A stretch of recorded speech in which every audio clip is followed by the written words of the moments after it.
Graça e paz, meus irmãos. Abramos a palavra de Deus no livro de Números, capítulo 19. Acompanhem a leitura da palavra de Deus, que assim nos fala. Disse mais o Senhor a Moisés e Arão: esta é uma prescrição da lei que o Senhor ordenou, dizendo: dize aos filhos de Israel que vos tragam uma novilha vermelha, perfeita, sem defeito, que não tenha ainda levado jugo. Entregá-la-eis a Eleazar, o sacerdote, este a tirará para fora do arraial e será imolada diante dele. Eleazar, o sacerdote, tomará do sangue com o dedo e dele aspergirá para a frente da tenda da congregação 7 vezes. À vista dele será queimada a novilha. O couro, a carne, o sangue, o excremento, tudo se queimará.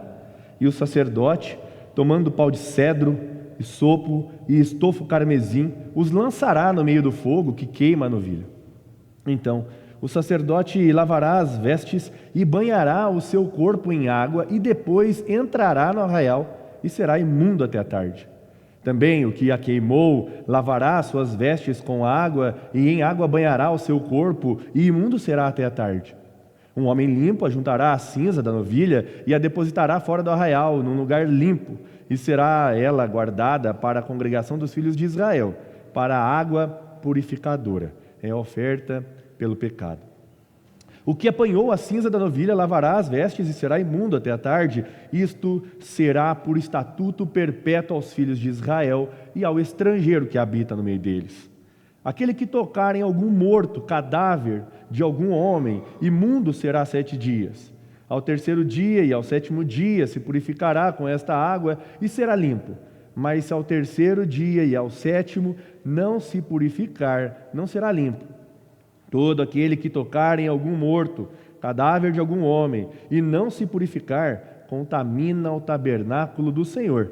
Essa pessoa será eliminada de Israel, porque a água purificadora não foi aspergida sobre ele, imundo será, está nele ainda a sua imundícia. Esta é a lei quando morrer algum homem em alguma tenda. Todo aquele que entrar nessa tenda e todo aquele que nela estiver serão imundos 7 dias. Todo vaso aberto sobre que não houver tampa amarrada será imundo. Todo aquele que no campo aberto tocar em alguém que for morto pela espada, ou em outro morto, ou nos ossos de algum homem, ou numa sepultura, será imundo 7 dias. Para o imundo, pois, tomarão da cinza da queima da oferta pelo pecado, e sobre esta cinza porão água corrente num vaso. Um homem limpo tomará esopo e o molhará naquela água e aspergirá sobre aquela tenda e sobre todo o utensílio e sobre as pessoas que ali estiverem. Como também sobre aquele que tocar nos ossos ou em alguém que foi morto ou que faleceu ou numa sepultura. O limpo aspergirá sobre o imundo ao terceiro e 7º dias, purificá-lo-á ao 7º dia. E aquele que era imundo lavará as suas vestes e se banhará na água, e à tarde será limpo. No entanto, quem estiver imundo e não se purificar, esse será eliminado do meio da congregação, porquanto contaminou o santuário do Senhor. A água purificadora sobre ele não foi aspergida, é imundo. Isto lhe será por estatuto perpétuo, e o que aspergir a água purificadora lavará suas vestes, e o que tocar a água purificadora será imundo até a tarde. Tudo o que o imundo tocar também será imundo, e o que o tocar será imundo até a tarde. Até aqui a leitura da palavra do nosso Deus. Vamos orar mais uma vez? Bendito Deus e Pai, nós nos colocamos perante o Senhor e pedimos, rogamos a Ti que o Senhor nos abençoe neste momento, iluminando o nosso entendimento acerca da Tua santa e pura palavra. Nós assim, Deus, oramos no nome santo e puro de Jesus, Teu Filho. Amém. Meus irmãos, uma canção popular caipira da região de onde eu venho diz-nos o seguinte: o mundo já está encardido e não adianta detergente. A sujeira desafia até soda e água quente. Num lugar morre de sede e no outro morre de enchente. Esta canção popular, sertaneja, caipira, ela reflete bem a realidade do nosso mundo. Ela aponta o quão imundo o mundo está. Não faz muito tempo, em 2020 para 2021 até 2022, nós passamos por um dos momentos mais difíceis da nossa nação, no sentido público nacional, que foi a pandemia que se instaurou em nossa nação. E um dos maiores problemas foi exatamente a saúde pública. Não é à toa que nós legamos deste período de tempo uma prática de higiene pessoal, que é o uso do álcool em gel. E até hoje, muitos de nós temos essa prática, onde entramos, quando paramos para nos alimentar na rua, ou voltamos de casa, nós usamos este item a fim de nos purificarmos, nos limparmos e evitarmos algum tipo de contaminação. O interessante é que, ao olharmos para este texto, Números 19, a preocupação do Senhor é purificação. É nos livrar de contaminações, não de uma pandemia, não de uma bactéria, mas tão somente do pior de todas as contaminações, o pecado. E o pecado que vem proveniente da morte. Ao olharmos para o capítulo 19, Deus está enfatizando a purificação. E ao olharmos para este texto, lidaremos com o seguinte tema: lidando com a impureza do pecado. Crianças, o tema é lidando com a impureza do pecado. Para aqueles que anotam, este é o tema da mensagem. Deus, no capítulo 19, nos mostra que Ele quer que nós aprendamos a lidar com esta impureza que nos cerca, que está presente em nossa vida e em todo o mundo. Quando olhamos para o capítulo 11 ao capítulo 14, Deus corrige o povo porque o povo se rebela contra Ele. Quando olhamos para o capítulo 16 ao capítulo 17, mais uma vez Deus corrige o povo porque o povo se rebela contra o que Ele tem feito. E é a partir daí que Deus lança uma praga no meio do povo de Israel. E esta praga persegue toda a comunidade em todo o tempo de sua peregrinação, os fazendo morrer até que eles alcancem a terra prometida. É naquele ápice, naquele momento clássico em que Deus diz que não deixaria que aquela geração contada no início de Números entrasse na terra, mas que morresse por causa do pecado. Deus, como mais interessado, providencia um meio para que as pessoas sejam purificadas. É o que aprenderemos hoje, lidando com a impureza do pecado, e a partir deste texto, do capítulo 19, nós veremos que lidar com a impureza do pecado, primeiro requer de nós que nos preparemos segundo as instruções de Deus. Isso está contido no capítulo 19, do verso 1 ao verso 10. Primeiramente, dedicando uma oferta perfeita. Prepare-se segundo as instruções de Deus, primeiro dedicando uma oferta perfeita. Se você olhar para o texto do verso 1 ao verso 6, nós temos Deus discorrendo com Moisés e Arão sobre uma oferta perfeita.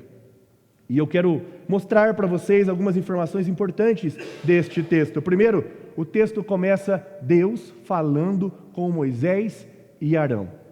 Se você reparar no capítulo 18, Deus tem falado no capítulo 18, verso 1 e verso 8 com Arão, e no verso 25 Deus fala com Moisés. Mas de maneira muito clara, objetiva, Deus reúne esses dois líderes do povo de Israel e fala diretamente com esses líderes, para que eles transmitam a ordem de Deus. E é exatamente esta a continuidade no verso 2. Olhe para o verso 2, diz aí que Deus tem uma prescrição, e uma prescrição que Ele ordena. Ou seja, Deus não apenas convoca os líderes da comunidade, como Ele estabelece de maneira clara, objetiva, para que não haja dúvida o que Ele requer do seu povo. Por isso, uma prescrição da lei ordenada. Essa palavra é tão importante que ela só acontece duas vezes, essa expressão, melhor dizendo, só acontece duas vezes no livro de Números. Esta é a primeira vez e a segunda vez em Números 31, verso 21. para, mais uma vez, expressar a necessidade de purificação desse povo. E como Deus o faz? Primeiramente, mostrando, revelando a sua lei. É assim que Deus comunica a nós como devemos nos preparar por meio daquilo que Ele determina de nós. Continuando ainda no verso 2, na parte B, Deus, Ele expande a sua mensagem. Ele não fala mais apenas com Moisés e Arão, como no verso 1, mas Ele estende, falando que esta lei é para os filhos de Israel, para que eles tragam uma oferta perfeita. É isso que Deus requer dos seus líderes e o que Deus requer dos seus liderados, dos seus filhos, do povo dele, uma oferta perfeita. O texto trata de uma novilha, ou uma possível tradução, uma vaca vermelha, que nada mais é do que um animal marrom. A ideia de vermelho é uma ideia comum nas Escrituras, e ele continua dizendo que ela deve ser, e essa é a grande informação do texto acerca desta oferta, ela deve ser perfeita. O texto diz que deve ser perfeita, sem defeito, que não tenha ainda levado jugo, ou seja, um animal puro aos olhos humanos e conforme a prescrição de Deus. É isso que Deus requer neste momento do povo. Continuando no verso 3, nós vemos que Deus continua a especificar o que Ele quer do seu povo e como Ele quer. Nós já falamos de Arão, de Moisés, dos filhos de Israel. Agora Deus insere um terceiro personagem, um quarto personagem, Eleazar. Vemos que Eleazar, filho de Arão, ele foi encarregado por Deus para que ele recebesse um animal e o levasse para sacrifício, a partir do verso 3. Ele é o responsável por tirar esse animal, mas não por matar este animal. E esta progressão é muito importante, meus irmãos, porque Deus está mostrando para nós que todos nós temos participação, ou todo o povo dele, naquele momento, tem participação na oferta do sacrifício, na oferta perfeita. Deus chama seus líderes, Deus chama a atenção do povo, Deus chama a atenção dos sacerdotes, Deus reúne toda a comunidade para que então ofereça este animal. Ele supervisa todo o processo, e aqui algo bem comum aparece para nós. O animal é sacrificado fora do arraial. Ele não é sacrificado no altar do sacrifício, como de costume. Ele é levado para fora do arraial, mostrando uma questão muito específica deste sacrifício, desta oferta. Deus quer mostrar que todo o processo é cauteloso, é específico. Nada deve ser feito como era feito com os outros sacrifícios. No verso 4, ele continua se direcionando a Eleazar e diz que depois que o animal é sacrificado, o sacerdote Eleazar deve pegar o sangue desse animal e aspergir na frente da congregação. Essa aspersão era algo comum, algo que acontecia nos outros sacrifícios, mas algo interessante mais uma vez acontece. Deus mostra a especificidade deste sacrifício. Não era feito, como nos demais, perante o véu da tenda da congregação, mas perante a frente da tenda, não no véu, mas do lado de fora. Deus está dizendo para nós e para aquele povo que o sacrifício dele, este sacrifício, é diferente dos demais e deve ser obedecido de maneira específica, para que seja perfeito, como Deus requer que seja. Continuando, verso 5, outra informação importante é que todo o animal deveria ser queimado. Em nenhum outro momento, nenhum outro sacrifício, o sangue do animal é queimado. Mas aqui o sangue o é queimado. E a intenção disso é mostrar que o sangue tinha uma função primária de purificação. Não era mais um sangue apenas aspergido, mas um sangue que fazia parte da própria oferta.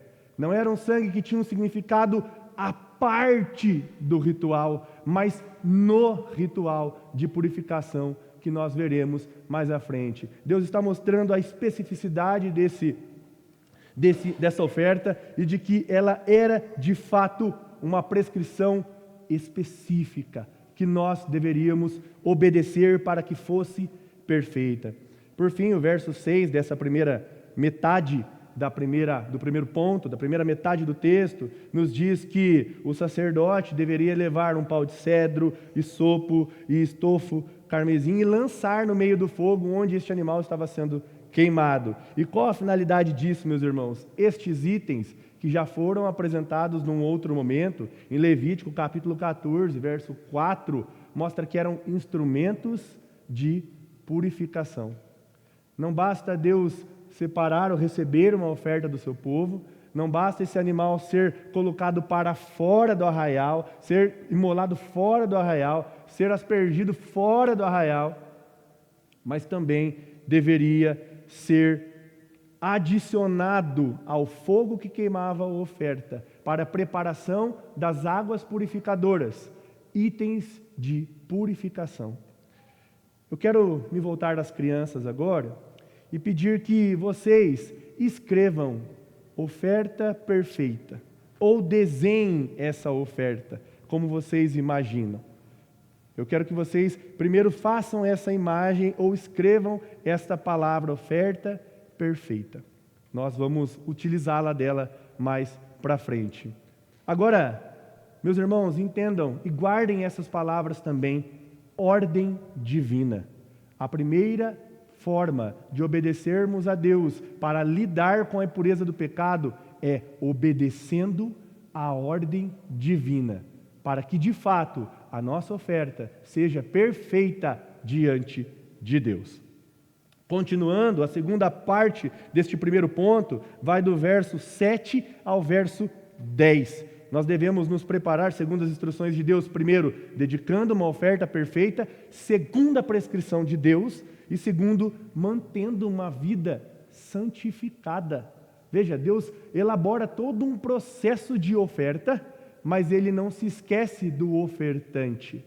Deus não apenas exige uma oferta perfeita, mas um ofertante santificado, corretamente preparado para ofertar. Veja o que diz o verso 7. Deus se volta para o sacerdote e diz que esse sacerdote deve, depois de todo o processo de preparo da oferta, se lavar, ele deve se limpar, ele deve se santificar perante Deus, porque ele lidou com este processo inteiro. Depois dele, preste atenção, levar o animal para fora do arraial, vê-lo ser imolado, no verso 3, aspergir o sangue na entrada da tenda da congregação, verso 4, ver o animal sendo queimado por inteiro, no verso 5, e lançar ao fogo os itens que simbolizavam purificação, no verso 6, ele está dizendo, limpe-se, porque você fará outra coisa agora. Prepare-se ainda mais, não apenas a oferta. Era tudo voltado para a oferta no primeiro momento, do verso 1 ao verso 6. Agora Deus se volta para o ofertante. Limpe-se para se apresentar perante mim, para tratar dos imundos. Então, ele deve manter uma postura, uma vida de santificação, de limpeza. Verso 8, ele também diz a nós que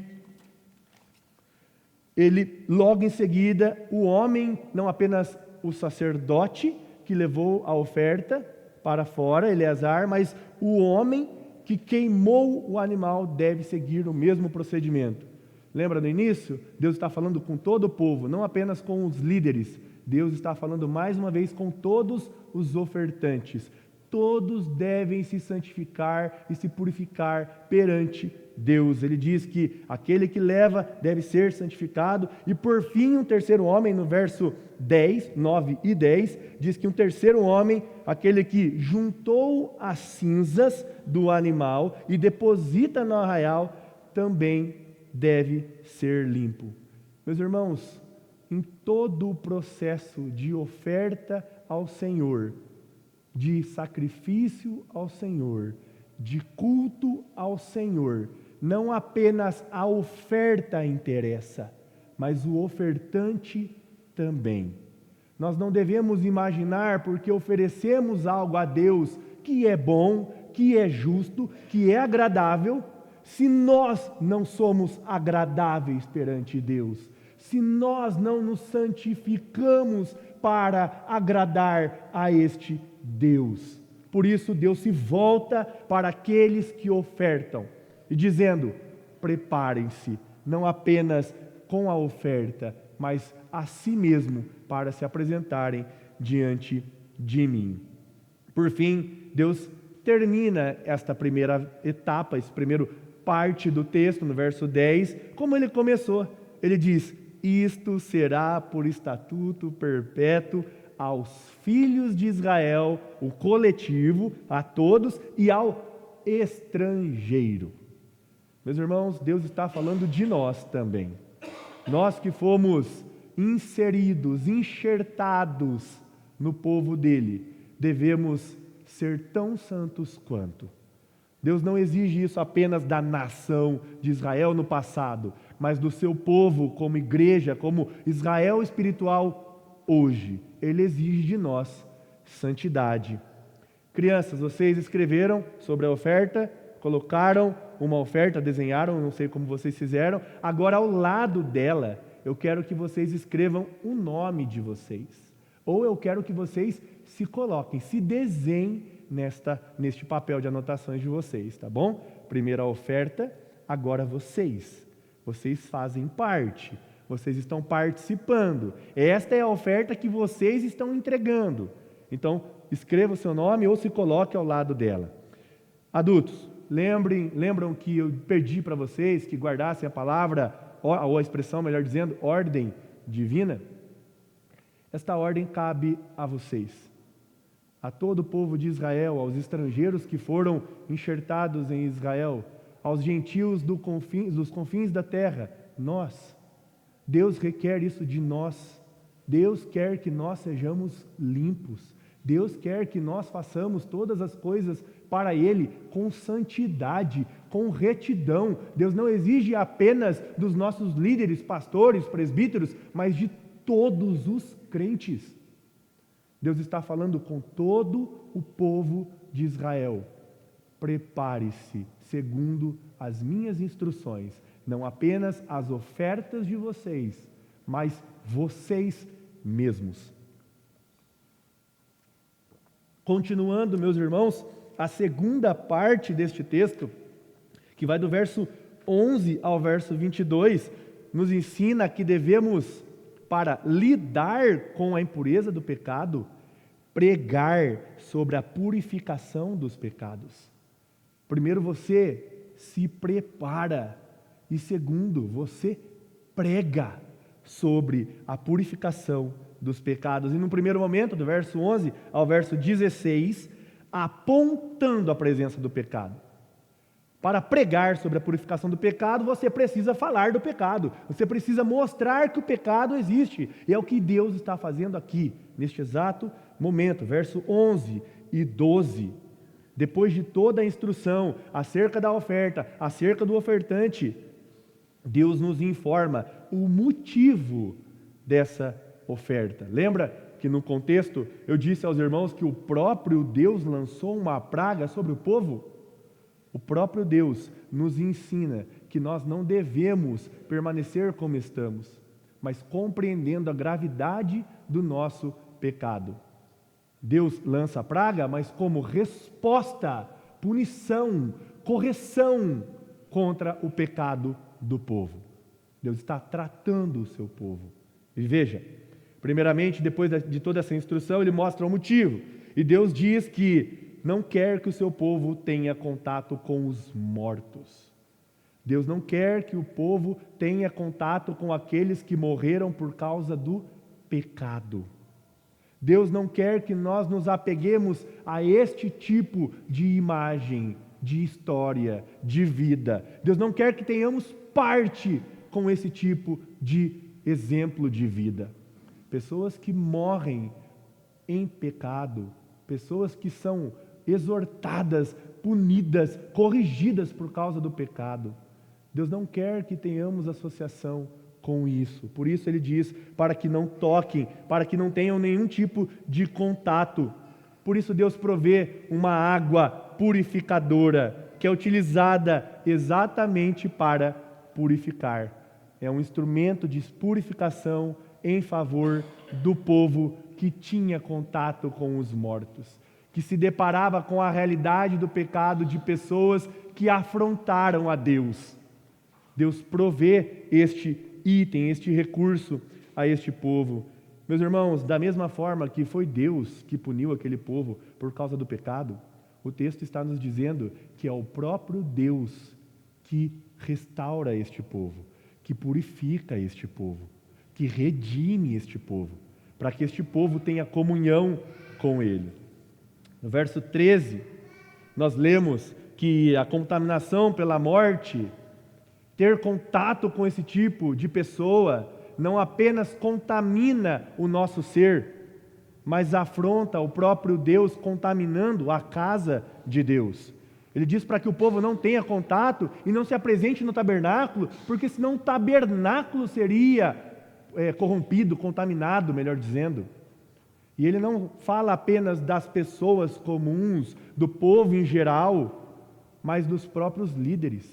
Deus está exortando a todos para que não se contaminem, para que não contaminem a casa do Senhor.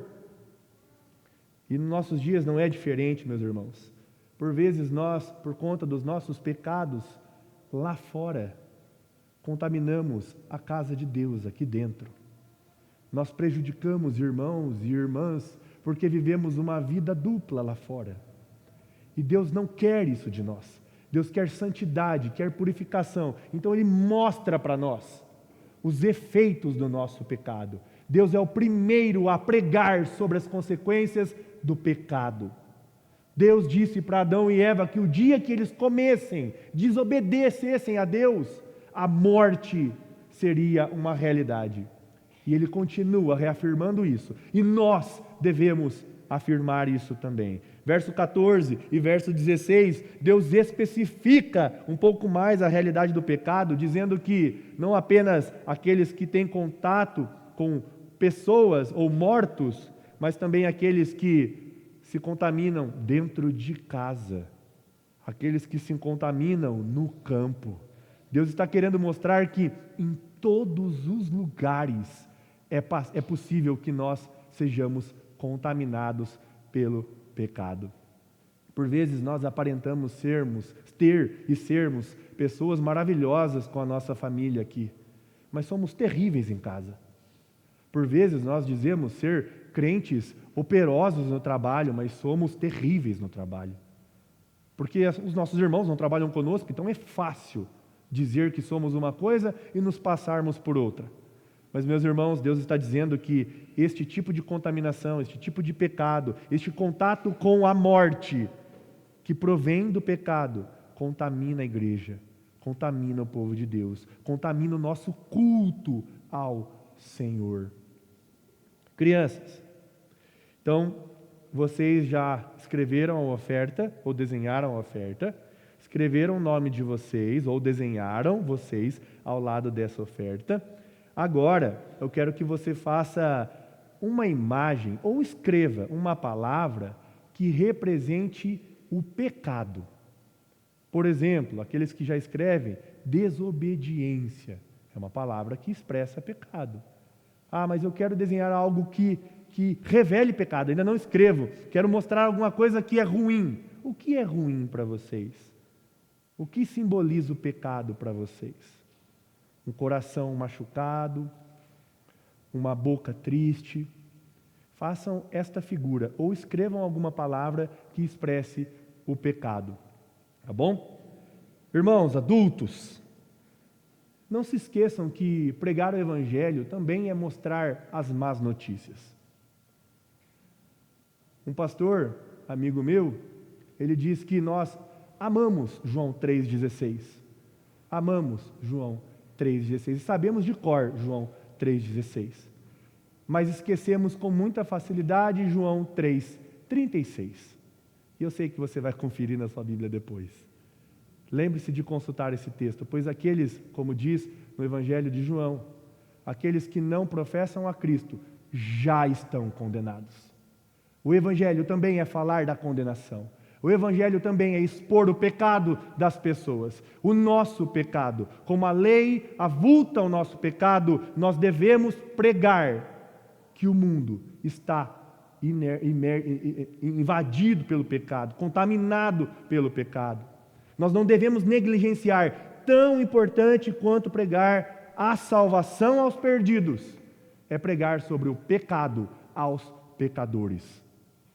Tão importante quanto pregar a salvação aos perdidos, é pregar sobre o pecado aos pecadores.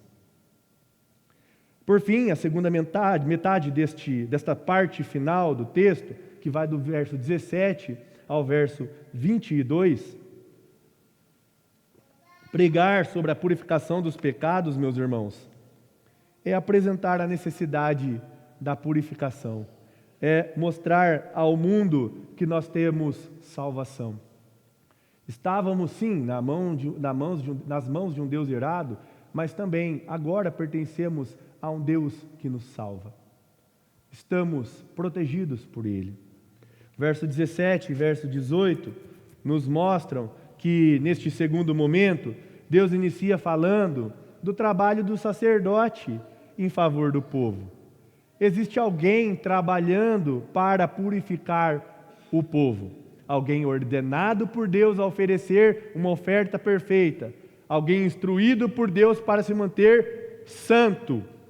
E alguém que opera esta ação sobre o povo por intermédio da palavra de Deus. As instruções se resumem, veja só, no texto diz que ele deveria pegar a cinza, misturar com água, usar o hisopo, ou seja, uma planta que servia para aspergir na pessoa essa água, tanto nas pessoas quanto nas coisas contaminadas.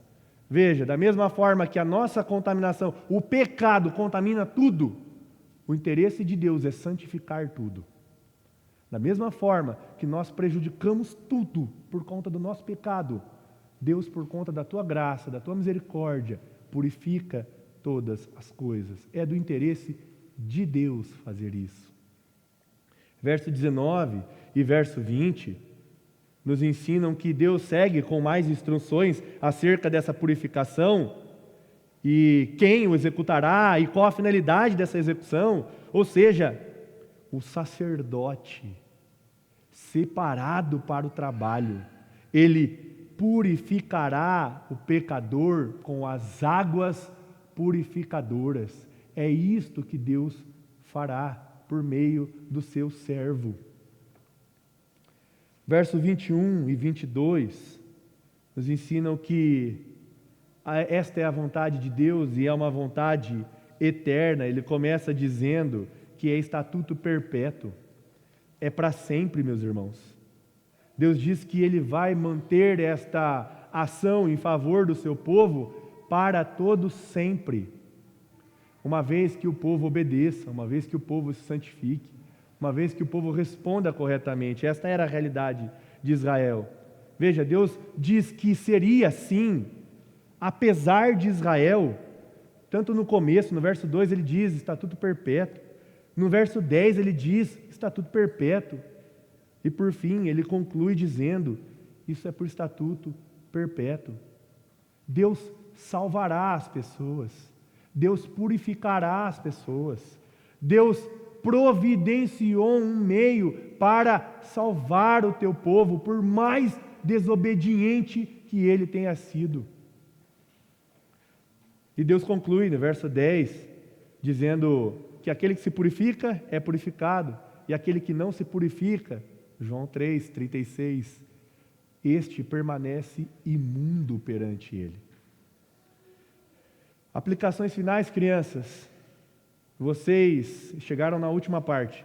Vocês já colocaram a oferta, vocês já se colocaram próximo à oferta, vocês já escreveram ou evidenciaram algum pecado que vocês conheçam ou cometam, mas o que eu quero mostrar para vocês é que nesta última parte é muito difícil, é impossível que nós ofereçamos a Deus toda vez uma oferta.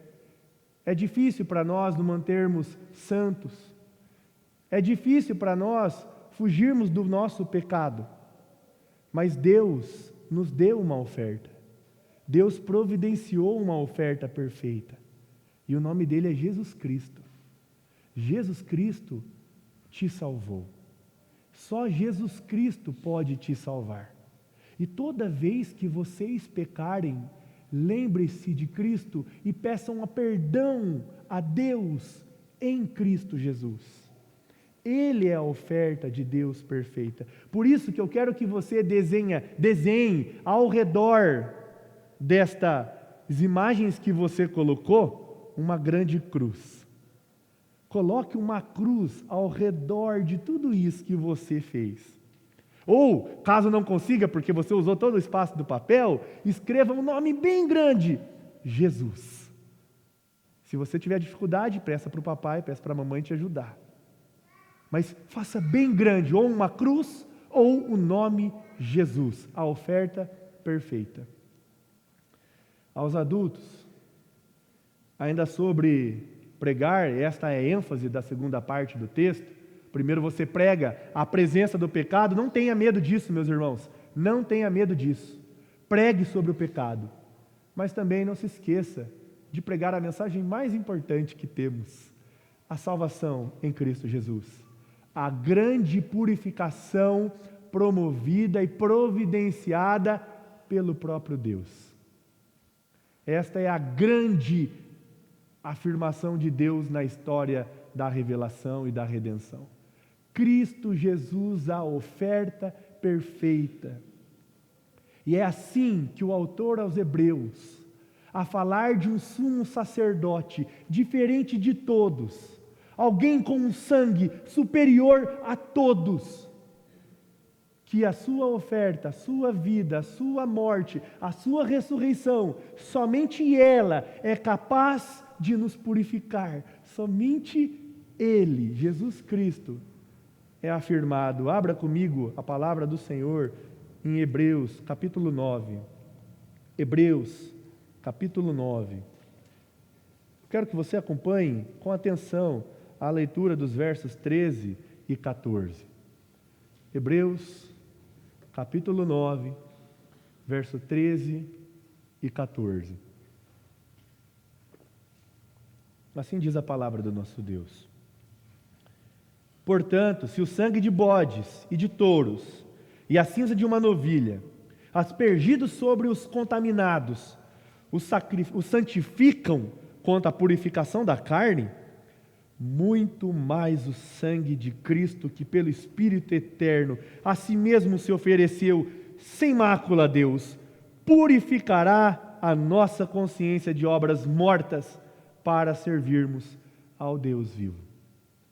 Meus irmãos, é só desta maneira que nós podemos lidar com a impureza do pecado, por meio da oferta perfeita que Deus providenciou para nós e pregou a nós, proclamando a pessoa e a obra do seu Filho Jesus por meio do Santo Espírito.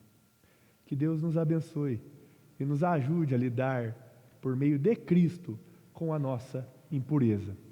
Amém.